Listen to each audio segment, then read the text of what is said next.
अब आते हैं इसके अपन क्वेश्चन नंबर सेकंड पे। ये बोलते the nucleus of an atom, कोई एक एटम है और उसकी जो nucleus is assume to be spherical, that is assume to be spherical जो होती है, और उसका रेडियस मुझे गिवन है।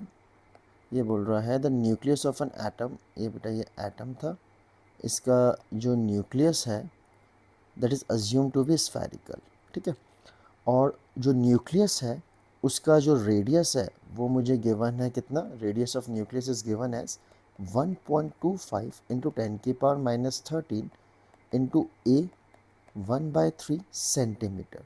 यहाँ पे जो ए है इस क्वेश्चन में गिवन है that is your mass number, ये ऑलरेडी मेंशन्ड है, तो that is your mass number. और इसका वैल्यू भी गिवन है, कितना गिवन है, दैट इज़ 64।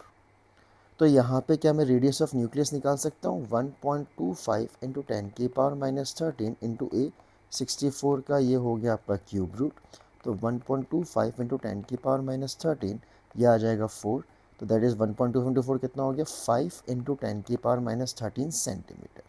तो that is the value of radius of nucleus. और यहीं पे मुझे बोल रहा है कि the radius of atom is 1 angstrom. तो रेडियस ऑफ एटम कितना है मेरे पास, 1 एंगस्ट्रॉम। ये सेंटीमीटर में है तो ये हो गया 10⁻10 मीटर, बोले तो 10⁻8 सेंटीमीटर। तो मुझे एटम का रेडियस भी पता लग गया और न्यूक्लियस का भी।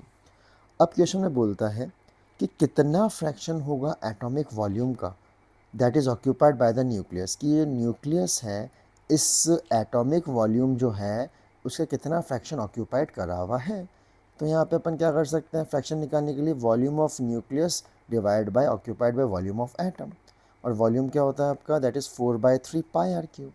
तो ये हो गया 4/3 पाई आर, ये हो गया रेडियस ऑफ न्यूक्लियस का क्यूब, डिवाइड बाय ये क्या हो गया 4/3 पाई रेडियस ऑफ एटम का क्यूब।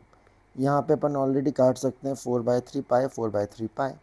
अब रेडियस ऑफ न्यूक्लियस कितना है अपना, दैट इज़ 5 इंटू 10⁻13, इसका हो गया होल क्यूब।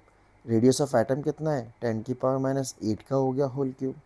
तो अपन इसको जब सॉल्व करेंगे तो ये वैल्यू आ गई आपकी 5 का क्यूब 125 इंटू 10⁻39, और ये आ गया 10⁻24। ये ऊपर गया,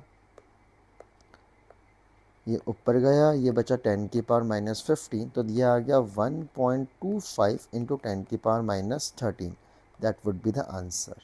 तो कौन सा ऑप्शन बैठेगा बेटा आपका, option number D, that is 1.25 into 10⁻13।